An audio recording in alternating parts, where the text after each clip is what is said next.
અહેમદાબાદ મિત્ર ન્યૂઝની ટોપ 10 ખબરોમાં આપનું હાર્દિક સ્વાગત છે.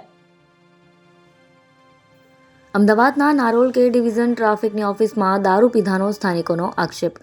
અમદાવાદના નારોલમાં ટ્રાફિક પોલીસ સ્ટેશનના પીએસઆઈ ફરજ પર ચિક્કાર દારૂ પીધેલી હાલતમાં મળી આવ્યા. સ્થાનિકોએ પીએસઆઈને દારૂ પીધેલી હાલતમાં ઝડપી હોબાળો કરીને આક્ષેપ કર્યો કે ડિવિઝન ટ્રાફિકની ઓફિસમાં દારૂ પીધો છે. પોલીસને જાણ થતાં નારોલ પોલીસ પણ પહોંચી ગઈ. નારોલ પોલીસે દારૂ પીધેલા પીએસઆઈની ધરપકડ કરી તપાસ શરૂ કરી છે. કૃષ્ણનગરમાં નિવૃત્ત આર્મી જવાનનો સોસાયટીના ચેરમેન પર હુમલો. શહેરના કૃષ્ણનગર વિસ્તારમાં આવેલી એક સોસાયટીમાં પાર્કિંગ બાબતે નિવૃત્ત આર્મી જવાને ચેરમેન પર પિસ્તોલના પાછળના ભાગથી હુમલો કરતા મામલો પોલીસ સ્ટેશન સુધી પહોંચ્યો.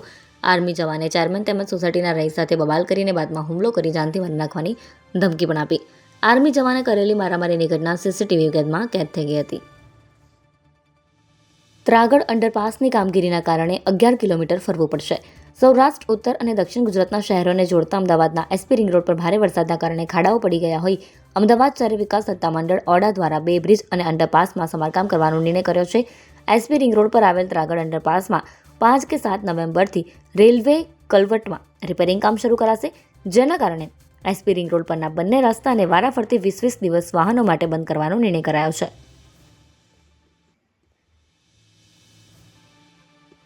અમદાવાદની સોસાયટી ફ્લેટોમાંથી રમકડાઓનું એકત્રીકરણ. ગાંધીનગર લોકસભા વિસ્તારમાં દર શનિવાર અને રવિવારે હવે રમકડા એકત્રીકરણ અભિયાન શરૂ કરવામાં આવ્યું છે. કેન્દ્રીય ગૃહ અને સહકારિતા મંત્રી અને ગાંધીનગર લોકસભાના સાંસદ અમિત શાહ દ્વારા રમશે બાળક ખીલશે બાળક અભિયાન શરૂ કરવામાં આવ્યું છે, જે અંતર્ગત ઉપયોગી ન હોય એવા અને વપરાશ લાયક હોય તેવા રમકડાઓ એકત્ર કરીને આ એકત્રિત કરાયેલ રમકડાઓ આંગણવાડીના ગરીબ બાળકોમાં વિતરિત કરવામાં આવશે. ઓક્ટોબરના કમોસમી વરસાદે 4 વર્ષનો રેકોર્ડ તોડ્યો. રાજ્યના મુખ્ય શહેર અમદાવાદમાં આજે સામાન્ય વરસાદની આગાહી છે. આ વર્ષે ચોમાસાએ ધમાકેદાર આંકડા નોંધાવ્યા છે. 1 ઓક્ટોબરથી અત્યાર સુધીમાં 4 ઇંચ વરસાદ નોંધાયો છે, જે સામાન્ય કરતાં 339% વધુ છે. આઈએમડી હવામાન વિભાગના મોટા ખુલાસા મુજબ રાજ્યમાં આ વર્ષે છેલ્લા 4 વર્ષનો સૌથી ધમાકેદાર વરસાદી રેકોર્ડ બન્યો છે. ખાસ કરીને ઓક્ટોબર 2025માં સામાન્ય કરતાં 339% વધુ વરસાદ નોંધાયો છે. હવે અમદાવાદીઓ 2 કલાકમાં જ સીધા ગોવા પહોંચશે. અમદાવાદથી ગોવા જવા ઈચ્છુક મુસાફરો હવે અમદાવાદ એરપોર્ટથી સીધા ગોવા જઈ શકશે. સરદાર વલ્લભભાઈ પટેલ ઇન્ટરનેશનલ એરપોર્ટથી હવે ગોવા માટેની નવી ડાયરેક્ટ ફ્લાઇટ શરૂ થઈ ગઈ છે, જેના કારણે પ્રવાસ હવે વધુ સરળ અને ઝડપી બનશે. આ સેવા 1 નવેમ્બરથી સત્તાવાર રીતે શરૂ થઈ ગઈ, જે પ્રવાસીઓને આરામદાયક અને સુવિધાજનક મુસાફરીનો લાભ અપાવશે. વુમન્સ વન ડે વર્લ્ડ કપમાં ભારતની શાનદાર જીતનો જશ્ન. Women's one day world cup 2025ની ફાઇનલમાં ભારતીય ટીમે સાઉથ આફ્રિકા સામે 53 રને ધમાકેદાર જીત મેળવી. મહિલા વર્લ્ડ કપના ઇતિહાસમાં ભારતીય મહિલા ટીમે ટાઇટલ પ્રથમવાર જીત્યું છે. મહિલા ક્રિકેટ ટીમની આ સિદ્ધિને લઈ ગુજરાત સહિત દેશભરમાં જશ્નનો માહોલ છે. મોડી રાત્રે અમદાવાદ, સુરત, વડોદરા સહિતના શહેરોમાં લોકો રસ્તા પર ઉતર્યા હતા અને મહિલા ક્રિકેટ ટીમની જીતને સેલિબ્રેટ કરી હતી. મિત્રના ઘરે ગયેલા યુવકની ગાડીનો કાચ તોડી 1.01 લાખના રોકડ અને દાગીનાની ચોરી કરી.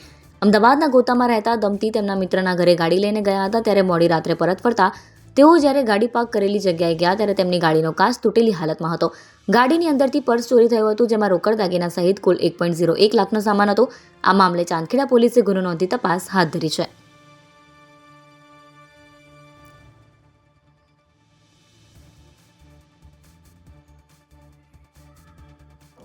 અમદાવાદમાં વૃદ્ધાના મોત મામલે ઘટસ્ફોટ.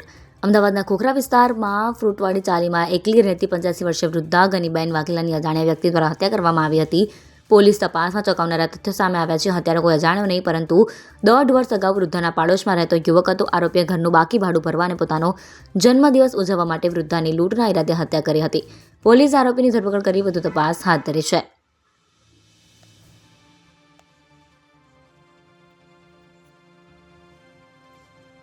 અમદાવાદ એરપોર્ટ પર ગાંજાની હેરાફેરી ઝડપાઈ.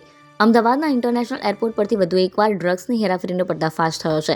અમદાવાદ એરપોર્ટ પર ફરજ બજાવી રહેલા ઇન્ટેલિજન્સ ઓફિસરોએ બેંકોકથી આવતી ફ્લાઇટમાંથી ઉતરેલા 2 મુસાફરો પાસેથી 6 કિલોથી વધુ ગાંજાનો જથ્થો ઝડપી પાડી વધુ તપાસ હાથ ધરી છે.